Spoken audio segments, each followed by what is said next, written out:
ಸ್ಥಳೀಯ ಸಂಸ್ಥೆಯ ಚುನಾವಣೆಗೂ ಮುನ್ನವೇ ಮಂಡ್ಯ ಜೆಡಿಎಸ್ ಹಾಗೆ ಬಿಜೆಪಿ ಮೈತ್ರಿಯಲ್ಲಿ ಭಿನ್ನಮತ ಶುರುವಾಗಿದೆ. 2028ರ ವಿಧಾನಸಭೆ ಚುನಾವಣೆಗೆ ಅಭ್ಯರ್ಥಿಗಳ ವಿಚಾರಕ್ಕೆ, ಈ ಕ್ಷೇತ್ರ ಹಂಚಿಕೆ ಮಾಡುವಂತಹ ವಿಚಾರಕ್ಕೆ ಭಿನ್ನರಾಗ ಎದ್ದಿದೆ ಅನ್ನುವಂಥ ಮಾಹಿತಿ ಕೂಡ ಇದೆ. ಅದೆಲ್ಲದಕ್ಕೂ ಸಂಬಂಧಪಟ್ಟಂತೆ ಒಂದು ರಿಪೋರ್ಟ್ ಇದೆ, ನೋಡ್ಕೊಬನ್ನಿ.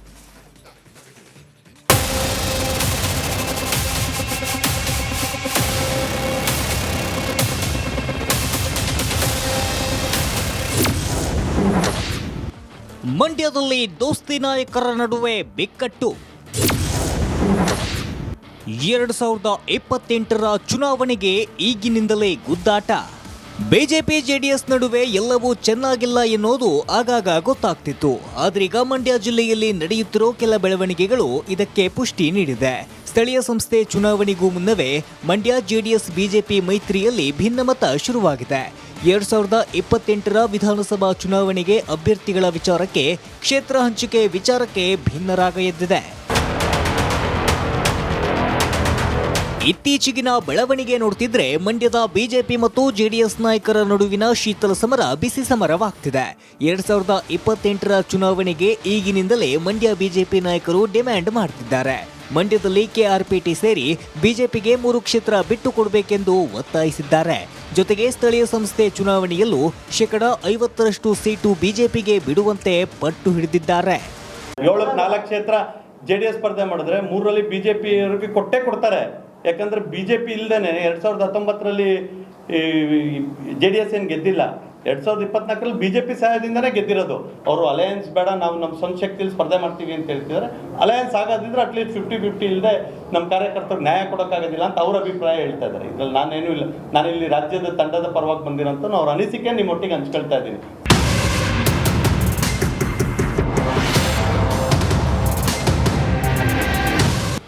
ಮಂಡ್ಯದಲ್ಲಿ ಕ್ಷೇತ್ರ ಹಂಚಿಕೆ ಫೈಟ್ಗೆ ಮಾಜಿ ಸಚಿವ ನಾರಾಯಣಗೌಡ, ಮಾಜಿ ಶಾಸಕ ಪ್ರೀತಂ ಗೌಡ ನಾಂದಿ ಹಾಡಿದ್ದಾರೆ.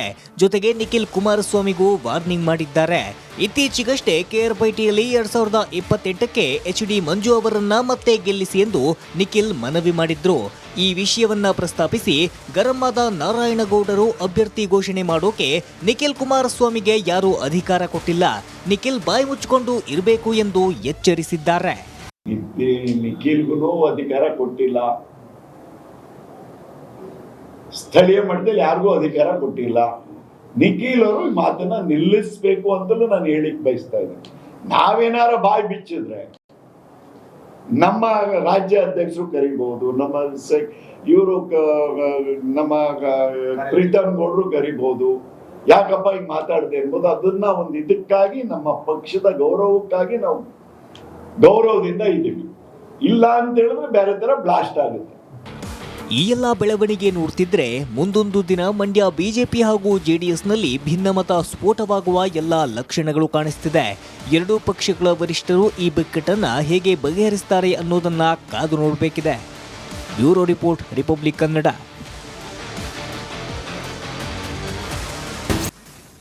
ಸ್ಥಳೀಯ ಸಂಸ್ಥೆಯ ಚುನಾವಣೆಗೂ ಮುನ್ನವೇ ಮಂಡ್ಯ ಜೆಡಿಎಸ್ ಹಾಗೆ ಬಿಜೆಪಿ ಮೈತ್ರಿಯಲ್ಲಿ ಭಿನ್ನಮತ ಶುರುವಾಗಿದೆ. 2028ರ ವಿಧಾನಸಭೆ ಚುನಾವಣೆಗೆ ಅಭ್ಯರ್ಥಿಗಳ ವಿಚಾರಕ್ಕೆ, ಈ ಕ್ಷೇತ್ರ ಹಂಚಿಕೆ ಮಾಡುವಂತಹ ವಿಚಾರಕ್ಕೆ ಭಿನ್ನರಾಗ ಎದ್ದಿದೆ ಅನ್ನುವಂಥ ಮಾಹಿತಿ ಕೂಡ ಇದೆ. ಅದೆಲ್ಲದಕ್ಕೂ ಸಂಬಂಧಪಟ್ಟಂತೆ ಒಂದು ರಿಪೋರ್ಟ್ ಇದೆ, ನೋಡ್ಕೊಬನ್ನಿ.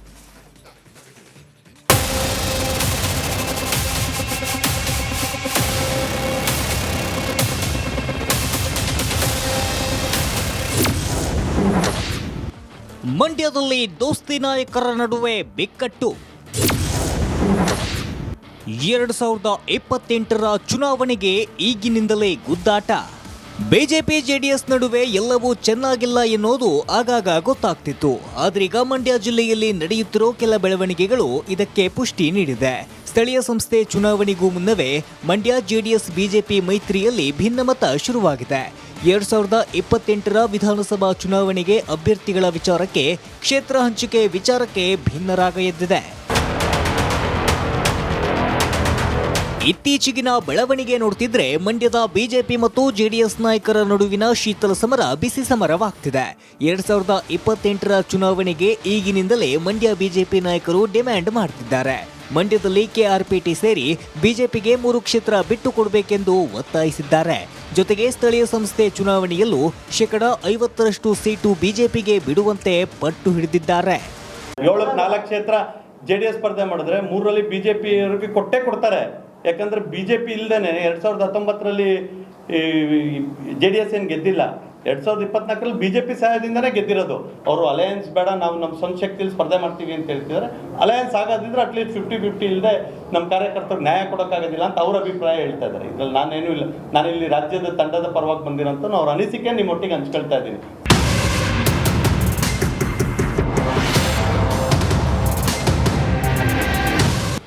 ಮಂಡ್ಯದಲ್ಲಿ ಕ್ಷೇತ್ರ ಹಂಚಿಕೆ ಫೈಟ್ಗೆ ಮಾಜಿ ಸಚಿವ ನಾರಾಯಣಗೌಡ, ಮಾಜಿ ಶಾಸಕ ಪ್ರೀತಂ ಗೌಡ ನಾಂದಿ ಹಾಡಿದ್ದಾರೆ. ಜೊತೆಗೆ ನಿಖಿಲ್ ಕುಮಾರಸ್ವಾಮಿಗೂ ವಾರ್ನಿಂಗ್ ಮಾಡಿದ್ದಾರೆ. ಇತ್ತೀಚೆಗಷ್ಟೇ ಕೆಆರ್ಪೇಟೆಯಲ್ಲಿ 2028ಕ್ಕೆ HD ಮಂಜು ಅವರನ್ನ ಮತ್ತೆ ಗೆಲ್ಲಿಸಿ ಎಂದು ನಿಖಿಲ್ ಮನವಿ ಮಾಡಿದ್ರು. ಈ ವಿಷಯವನ್ನ ಪ್ರಸ್ತಾಪಿಸಿ ಗರಂ ಆದ ನಾರಾಯಣಗೌಡರು ಅಭ್ಯರ್ಥಿ ಘೋಷಣೆ ಮಾಡೋಕೆ ನಿಖಿಲ್ ಕುಮಾರಸ್ವಾಮಿಗೆ ಯಾರೂ ಅಧಿಕಾರ ಕೊಟ್ಟಿಲ್ಲ, ನಿಖಿಲ್ ಬಾಯಿ ಮುಚ್ಚಿಕೊಂಡು ಇರಬೇಕು ಎಂದು ಎಚ್ಚರಿಸಿದ್ದಾರೆ. ನಿಖಿಲ್ಗೂ ಅಧಿಕಾರ ಕೊಟ್ಟಿಲ್ಲ, ಸ್ಥಳೀಯ ಮಟ್ಟದಲ್ಲಿ ಯಾರಿಗೂ ಅಧಿಕಾರ ಕೊಟ್ಟಿಲ್ಲ. ನಿಖಿಲ್ ಅವರು ಮಾತನ್ನ ನಿಲ್ಲಿಸಬೇಕು ಅಂತಲೂ ನಾನು ಹೇಳಿಕ್ ಬಯಸ್ತಾ ಇದ್ದೀನಿ. ನಾವೇನಾರ ಬಾಯಿ ಬಿಚ್ಚಿದ್ರೆ ನಮ್ಮ ರಾಜ್ಯ ಅಧ್ಯಕ್ಷರು ಕರಿಬಹುದು, ನಮ್ಮ ಪ್ರೀತಮ್ ಗೌಡ್ರು ಕರಿಬಹುದು. ಯಾಕಪ್ಪ ಹಿಂಗ್ ಮಾತಾಡ್ದೆ ಎಂಬುದು ಅದನ್ನ ಒಂದು ಇದಕ್ಕಾಗಿ ನಮ್ಮ ಪಕ್ಷದ ಗೌರವಕ್ಕಾಗಿ ನಾವು ಗೌರವದಿಂದ ಇದ್ದೀವಿ. ಇಲ್ಲ ಅಂತ ಹೇಳಿದ್ರೆ ಬೇರೆ ತರ ಬ್ಲಾಸ್ಟ್ ಆಗುತ್ತೆ. ಈ ಎಲ್ಲ ಬೆಳವಣಿಗೆ ನೋಡ್ತಿದ್ರೆ ಮುಂದೊಂದು ದಿನ ಮಂಡ್ಯ ಬಿಜೆಪಿ ಹಾಗೂ ಜೆಡಿಎಸ್ನಲ್ಲಿ ಭಿನ್ನಮತ ಸ್ಫೋಟವಾಗುವ ಎಲ್ಲ ಲಕ್ಷಣಗಳು ಕಾಣಿಸ್ತಿದೆ. ಎರಡೂ ಪಕ್ಷಗಳ ವರಿಷ್ಠರು ಈ ಬಿಕ್ಕಟ್ಟನ್ನ ಹೇಗೆ ಬಗೆಹರಿಸ್ತಾರೆ ಅನ್ನೋದನ್ನ ಕಾದು ನೋಡಬೇಕಿದೆ. Bureau report, republic Kannada.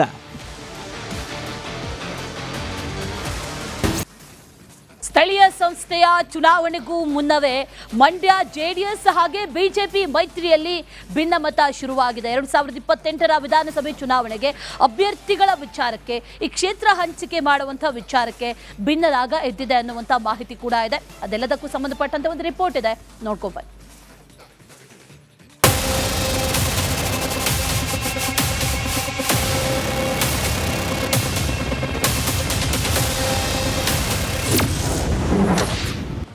ಮಂಡ್ಯದಲ್ಲಿ ದೋಸ್ತಿ ನಾಯಕರ ನಡುವೆ ಬಿಕ್ಕಟ್ಟು. 2028ರ ಚುನಾವಣೆಗೆ ಈಗಿನಿಂದಲೇ ಗುದ್ದಾಟ. ಬಿಜೆಪಿ JDS ನಡುವೆ ಎಲ್ಲವೂ ಚೆನ್ನಾಗಿಲ್ಲ ಎನ್ನುವುದು ಆಗಾಗ ಗೊತ್ತಾಗ್ತಿತ್ತು. ಆದ್ರೀಗ ಮಂಡ್ಯ ಜಿಲ್ಲೆಯಲ್ಲಿ ನಡೆಯುತ್ತಿರೋ ಕೆಲ ಬೆಳವಣಿಗೆಗಳು ಇದಕ್ಕೆ ಪುಷ್ಟಿ ನೀಡಿದೆ. ಸ್ಥಳೀಯ ಸಂಸ್ಥೆ ಚುನಾವಣೆಗೂ ಮುನ್ನವೇ ಮಂಡ್ಯ JDS ಬಿಜೆಪಿ ಮೈತ್ರಿಯಲ್ಲಿ ಭಿನ್ನಮತ ಶುರುವಾಗಿದೆ. 2028ರ ವಿಧಾನಸಭಾ ಚುನಾವಣೆಗೆ ಅಭ್ಯರ್ಥಿಗಳ ವಿಚಾರಕ್ಕೆ, ಕ್ಷೇತ್ರ ಹಂಚಿಕೆ ವಿಚಾರಕ್ಕೆ ಭಿನ್ನರಾಗ ಎದ್ದಿದೆ. ಇತ್ತೀಚೆಗಿನ ಬೆಳವಣಿಗೆ ನೋಡ್ತಿದ್ರೆ ಮಂಡ್ಯದ ಬಿಜೆಪಿ ಮತ್ತು JDS ನಾಯಕರ ನಡುವಿನ ಶೀತಲ ಸಮರ ಬಿಸಿ ಸಮರವಾಗ್ತಿದೆ. 2028ರ ಚುನಾವಣೆಗೆ ಈಗಿನಿಂದಲೇ ಮಂಡ್ಯ ಬಿಜೆಪಿ ನಾಯಕರು ಡಿಮ್ಯಾಂಡ್ ಮಾಡ್ತಿದ್ದಾರೆ.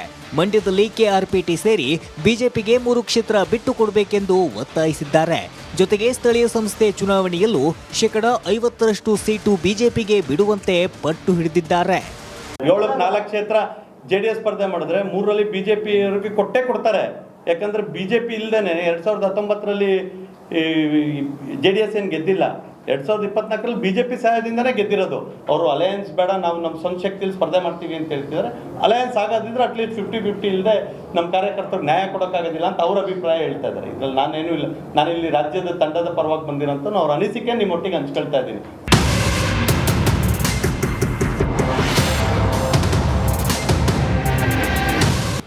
ಮಂಡ್ಯದಲ್ಲಿ ಕ್ಷೇತ್ರ ಹಂಚಿಕೆ ಫೈಟ್ಗೆ ಮಾಜಿ ಸಚಿವ ನಾರಾಯಣಗೌಡ, ಮಾಜಿ ಶಾಸಕ ಪ್ರೀತಂ ಗೌಡ ನಾಂದಿ ಹಾಡಿದ್ದಾರೆ. ಜೊತೆಗೆ ನಿಖಿಲ್ ಕುಮಾರಸ್ವಾಮಿಗೂ ವಾರ್ನಿಂಗ್ ಮಾಡಿದ್ದಾರೆ. ಇತ್ತೀಚೆಗಷ್ಟೇ ಕೆಆರ್ಪೇಟೆಯಲ್ಲಿ 2028ಕ್ಕೆ HD ಮಂಜು ಅವರನ್ನ ಮತ್ತೆ ಗೆಲ್ಲಿಸಿ ಎಂದು ನಿಖಿಲ್ ಮನವಿ ಮಾಡಿದ್ರು. ಈ ವಿಷಯವನ್ನ ಪ್ರಸ್ತಾಪಿಸಿ ಗರಂ ಆದ ನಾರಾಯಣಗೌಡರು ಅಭ್ಯರ್ಥಿ ಘೋಷಣೆ ಮಾಡೋಕೆ ನಿಖಿಲ್ ಕುಮಾರಸ್ವಾಮಿಗೆ ಯಾರೂ ಅಧಿಕಾರ ಕೊಟ್ಟಿಲ್ಲ, ನಿಖಿಲ್ ಬಾಯಿ ಮುಚ್ಚಿಕೊಂಡು ಇರಬೇಕು ಎಂದು ಎಚ್ಚರಿಸಿದ್ದಾರೆ. ನಿಖಿಲ್ಗೂ ಅಧಿಕಾರ ಕೊಟ್ಟಿಲ್ಲ, ಸ್ಥಳೀಯ ಮಟ್ಟದಲ್ಲಿ ಯಾರಿಗೂ ಅಧಿಕಾರ ಕೊಟ್ಟಿಲ್ಲ. ನಿಖಿಲ್ ಅವರು ಮಾತನ್ನ ನಿಲ್ಲಿಸಬೇಕು ಅಂತಲೂ ನಾನು ಹೇಳಿಕ್ ಬಯಸ್ತಾ ಇದ್ದೀನಿ. ನಾವೇನಾರ ಬಾಯಿ ಬಿಚ್ಚಿದ್ರೆ ನಮ್ಮ ರಾಜ್ಯ ಅಧ್ಯಕ್ಷರು ಕರಿಬಹುದು, ಇವರು ನಮ್ಮ ಪ್ರೀತಮ್ ಗೌಡ್ರು ಕರಿಬಹುದು. ಯಾಕಪ್ಪ ಹಿಂಗ್ ಮಾತಾಡ್ದೆ ಎಂಬುದು ಅದನ್ನ ಒಂದು ಇದಕ್ಕಾಗಿ ನಮ್ಮ ಪಕ್ಷದ ಗೌರವಕ್ಕಾಗಿ ನಾವು ಗೌರವದಿಂದ ಇದ್ದೀವಿ. ಇಲ್ಲ ಅಂತ ಹೇಳಿದ್ರೆ ಬೇರೆ ತರ ಬ್ಲಾಸ್ಟ್ ಆಗುತ್ತೆ. ಈ ಎಲ್ಲ ಬೆಳವಣಿಗೆ ನೋಡ್ತಿದ್ರೆ ಮುಂದೊಂದು ದಿನ ಮಂಡ್ಯ ಬಿಜೆಪಿ ಹಾಗೂ ಜೆಡಿಎಸ್ನಲ್ಲಿ ಭಿನ್ನಮತ ಸ್ಫೋಟವಾಗುವ ಎಲ್ಲ ಲಕ್ಷಣಗಳು ಕಾಣಿಸ್ತಿದೆ. ಎರಡೂ ಪಕ್ಷಗಳ ವರಿಷ್ಠರು ಈ ಬಿಕ್ಕಟ್ಟನ್ನ ಹೇಗೆ ಬಗೆಹರಿಸ್ತಾರೆ ಅನ್ನೋದನ್ನ ಕಾದು ನೋಡಬೇಕಿದೆ. Bureau report, republic Kannada.